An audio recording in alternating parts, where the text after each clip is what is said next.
O Lula disse ali que a elite brasileira, desde a época da colonização portuguesa, deveria se envergonhar por não ter proporcionado o acesso dos mais pobres à educação. Vamos ouvir o que ele fala sobre ele mesmo.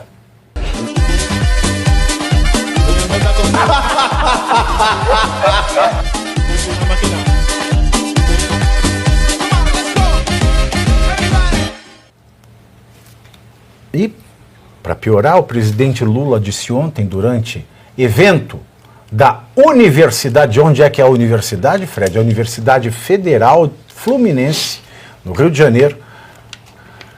Universidade Federal Fluminense é óbvio que é no Rio de Janeiro, né, alemão? Que vergonha isso. Universidade Federal Fluminense em São Paulo não ia dar, porque para quem não sabe, carioca é quem nasce na cidade do Rio e fluminense é quem nasce no estado do Rio de Janeiro. O Lula disse ali que a elite brasileira, desde a época da colonização portuguesa, deveria se envergonhar por não ter proporcionado o acesso dos mais pobres à educação. Vamos ouvir o que ele fala sobre ele mesmo. Esse país foi o último a acabar com a escravidão, foi o último a fazer a independência, acho que foi o último do voto da mulher e foi o último a ter uma universidade federal. O último. Eu conto sempre uma história para todo mundo lembrar. O Brasil só foi ter a sua primeira universidade federal em 1920. Significa o quê? Significa que a elite que ocupou esse país a partir de Portugal só imaginava que a gente fosse indígena, negro e trabalhador cortador de cana. Não imaginava que a gente fosse ter outra coisa nesse país. Eu acho que a elite brasileira deveria ter vergonha. Deveria se olhar no espelho e ter vergonha. Porque precisou um torneiro mecânico, sem diploma universitário, governar esse país para ser o presidente que mais fez universidade na história desse país. Assim, Lula, por que este senhor, ele deve estar bêbado? Porque se ele não tiver bêbado, ele é mentiroso. Então, dá duas uma, Lula. Você tem que falar, ou eu estou bêbado, ou eu estou drogado, ou eu estou mentindo. Que, primeiro, a escravidão no Brasil acabou antes do que nos Estados Unidos. Certo, professor? Segundo, a mulher no Brasil votou antes que a mulher nos Estados Unidos. Certo, professor? Nos Estados Unidos, hein? Primeiros países. E terceiro, a Universidade Nacional do Rio de Janeiro não foi montada por Dom Pedro II, né? Não foi. Foi só em 1920. Então, ou o senhor está bêbado, ou o senhor está drogado, ou o senhor está mentindo. Uma coisa ou outra. Drogado, bêbado... Não, tem mais uma opção. Drogado, bêbado, louco ou mentindo. Qual dos quatro você está? Ou está de quatro? De repente, Pavinato, ele está os quatro estando sóbrio. E o pior é o público universitário aplaudindo. Esse público universitário? Ó a cota. Alguém quer falar disso aí? Não, eu quero falar que eu ia comentar isso, né? Eu tinha certeza, principalmente a respeito da questão do voto feminino, mas como ele mente de cara lavada, e esse discurso... Lavada de... esse discurso em que o Lula, ele está acostumado a fazer isso, desde que ele entrou na política, foi candidato a presidente pela primeira vez e não foi eleito, e depois acabou sendo eleito, ele mente, ele fala de números, ele joga dados, ele joga informações falsas, com uma cara de pau que as pessoas às vezes acreditam, não falam nada. Só que hoje, com as redes sociais, no dia seguinte ele já é desmentido. Então ele está ficando como o grande mentiroso do país. Ele é o Lulóquio, né? Uma mistura de Lula mas a mentira não é o grande mal do país? Por que, exato, que o STF não faz nada? Porque o STF também, ou o STF está mentindo, ou o STF está mentindo. Não tem outra opção no caso. Não tem, né? Ele se vangloria disso, né? Tem um vídeo que ele conta que ele estava na França, se não me engano, falando o dado. É super velho, mas ele se vangloria de falar essas mentiras. A Pia tem razão, porque quando ele fala naquele vídeo, ele fala rindo, que ele falava assim, a gente ia dizendo números e o povo ia acreditando. Não, mas o pior é agora. O pior é agora que ele chega assim. a nossa precisou vir um analfabeto para continuar analfabeto e falando analfabetismo. Não, e sendo que quem mais tirou a população do analfabetismo do Brasil foram os jesuítas, né? Que isso, inicialmente, a monarquia, né? A elite, segundo ele, delegava aos jesuítas, que eram os responsáveis até o grandíssimo filho da mãe de Marquês de Pombal expulsar todos, né? 1759, me corrija se eu estiver errada, professor. Foi isso mesmo.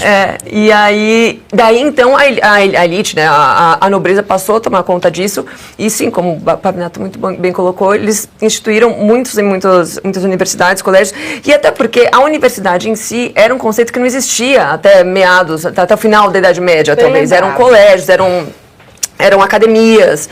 Né? A universidade, como nós temos hoje, é uma coisa muito recente. Então não adianta falar na colonização não tinha universidade. Sim, porque os jesuítas estavam, tipo assim, ensinando os índios a ler e escrever, né? Inclusive as mulheres indígenas, que eles tanto se... Inclusive criando a escrita para o Inhegatu. Né, porque a população indígena brasileira, diferentemente das outras civilizações indígenas da América, era da pior espécie. Por quê? Porque eles só exauriam o ambiente, acabavam com o meio ambiente, mudavam para outro, exauriam, acabavam, mudavam para outra, nunca criaram um sistema social, nem um sistema de escrita. Vai no Museu Azteca, na Cidade do México, você vê a riqueza que é. Então, assim, a tradição era puramente oral. Foram os jesuítas, inclusive, que fizeram um vocabulário chamado Inhegatu, do qual saiu o tupi aqui para as margens do sul-sudeste, porque nem isso havia. Os europeus. Então, fora o infanticídio, né? Muitas das tribos cometiam infanticídio quando a criança nascia com alguns problemas. Foi a civilização europeia, né, católica, que justamente... Pietra, que você falou, desculpa eu trazer esse exemplo, mas é tão maravilhoso que você trouxe, até quando a gente vê a questão da cultura e a gente fica defendendo culturas porque tudo vale. Eu muito recentemente fiz uma visita num hospital, ali por visitar mesmo, que trata de paralisia cerebral. Um dos indivíduos que estava lá fazendo o tratamento estava há 16 anos. Era um indígena que foi resgatado por uma enfermeira no momento do nascimento, tá? E na cultura deles isso é uma maldição, o que eles faziam. Eles enterravam vivos. Isso. Mas isso tem até hoje. A Damares adotou uma menina assim. Não quer dizer que todos sejam assim. Sim, claro. Todas as culturas sejam assim. Mas apenas para reforçar o que você está falando, da importância de trazer esses elementos culturais ocidentais, que foram importantes, para trazer a escrita, trazer tudo que... Agora, quando você pega... eles que nos permitiram chegar aqui. Se não fossem eles, sequer estaríamos aqui. E esse discurso do Lula pegou muito mal lá em Portugal, tá? Sim, claro. Está reverberando bastante. Eles estão fazendo até piadinhas, que os brasileiros são burros por culpa dos portugueses agora. Mas as piadas que os portugueses fazem com os brasileiros são muito mais fortes do que os brasileiros fazem com os portugueses. O português chama o brasileiro chama o português de inocente e burro. Quando os portugueses querem fazer, eles mostram... Aí é que está o detalhe, porque o português não é burro. Ele é ingênuo, às vezes, porque ele é bondoso. Ele é literal, né? Ele é literal. Mas o que eles falam é que é vagabundo, desonesto. Acaba configurando, quando você vê uma personalidade como este indivíduo, que qual é a grandeza que o Lula tem que fez ele chegar onde ele chegou? Ele é apenas um arregimentador. Ele não é líder, ele não é administrador, ele não é governante, ele não é nada, ele só é um arregimentador. Ele faz esse discurso para um bando de universitários, de faculdades ou o que quer que seja, faz a mentira que ele quer fazer, só que ele trabalha como aquele cara que está regimentando para fazer uma greve. É só isso que ele faz. O problema é que aí é que está a nossa tragédia. Porque tem um grupo de indivíduos que a gente não sabe quem são esses indivíduos dentro do partido dele, quer que seja, talvez seja o Dirceu, que pega essa personagem que só sabe arregimentar e fica trazendo uma espécie de mitificação em cima dele. Ele se comporta como um energúmeno, ele se comporta como um indivíduo que não tem capacidade intelectual, ele se comporta como um mentiroso, não estou dizendo que ele vai se comportar como quem tem capacidade intelectual. É impossível. Só para dizer, porque tem os experts em Google aqui no chat, né, falando assim, que eu mostrei minha ignorância falando dos Estados Unidos, né, A abolição da escravatura nos Estados Unidos se deu antes no Brasil, mas ainda existe um caso de 5 estados nos Estados Unidos, Alabama, Oregon, Tennessee, Vermont e Louisiana. Que foi lá por 60. Alabama, Louisiana, Bem tarde, Oregon, Tennessee e Vermont. Nesses 5 estados, as pessoas, alguns crimes, né, algumas condenações permitem a escravidão do condenado. Isso é uma celeuma até hoje nos Estados Unidos. Então, eu não posso dizer que houve abolição plena da escravidão nos Estados Unidos. Então, experts de Google vão se lascar e vão estudar antes de falar alguma coisa. Eu posso fazer, assim, mas eu sou muito honesto eu quero nas fazer coisas uma que falo. antipatia aqui. Só tem uma coisa que eu sou obrigado a concordar com ele. Que certa elite realmente não está preocupada a educar o povo brasileiro. Está preocupada a ganhar o dinheiro do povo brasileiro, fazer filme, e deveria ter vergonha na cara e utilizar esses recursos para realmente fazer um investimento na nossa sociedade. Posso citar, cria um instituto e dá internet grátis para que o povo vá lá e possa usar. E não cria um instituto todo bonitinho para só ir a elite e cada um usa a sua internet. Não vou citar nomes. Mas aí eu sou obrigado a concordar com ele.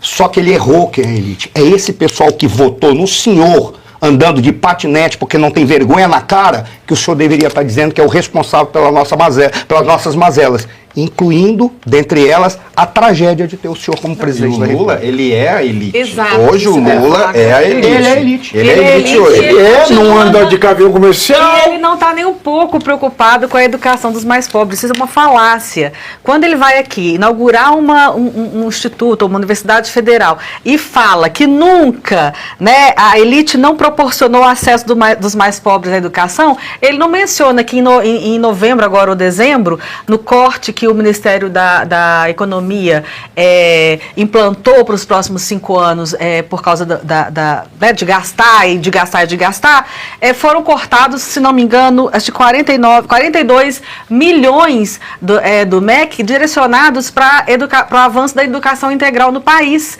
que é justamente atender os mais pobres, as mulheres que precisam trabalhar o dia inteiro, não tem quem deixar os seus filhos, e vão cortar 43 milhões praticamente, já cortaram, nos próximos 5 anos, transferindo essa responsabilidade totalmente para o Fundeb, que tem 80% dos seus recursos oriundos dos municípios e dos estados, que esse dinheiro do recurso mal dá para pagar o piso dos professores, transporte escolar, diversas outras despesas, ou seja, nós estamos falando que não vai avançar no país por falta de dinheiro, por falta de orçamento, por falta desse corte de 43 milhões de reais, o avanço da educação integral, que é importante para a educação básica, principalmente dos mais pobres. Agora você pega o Alcolumbre agora. Porque educação não é só uma coisa.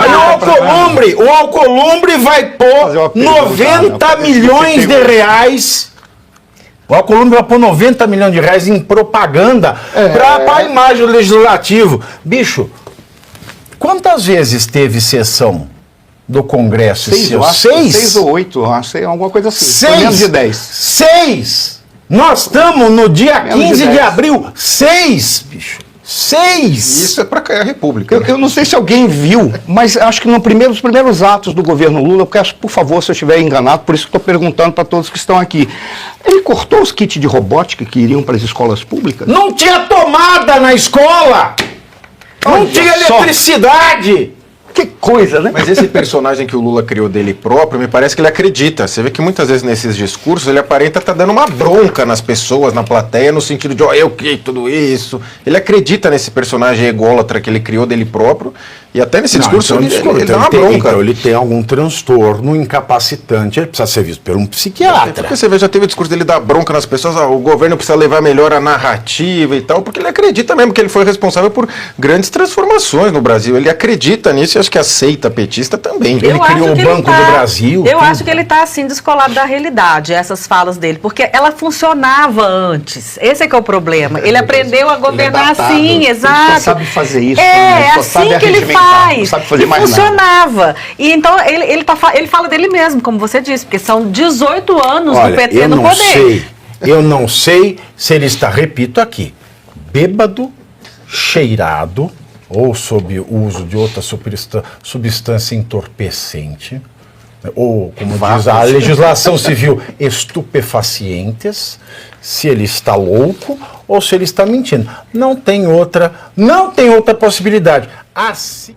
E você aí já está preparado para ter todos os argumentos para dizer que Marx não foi um cara legal, para dizer que o comunismo não é um lugar para diversidade, para desmontar essa grande fake news histórica da esquerda, que é repetida por nossos professores de história, de geografia, de sociologia, que é repetida nas universidades, que é repetida nos livros.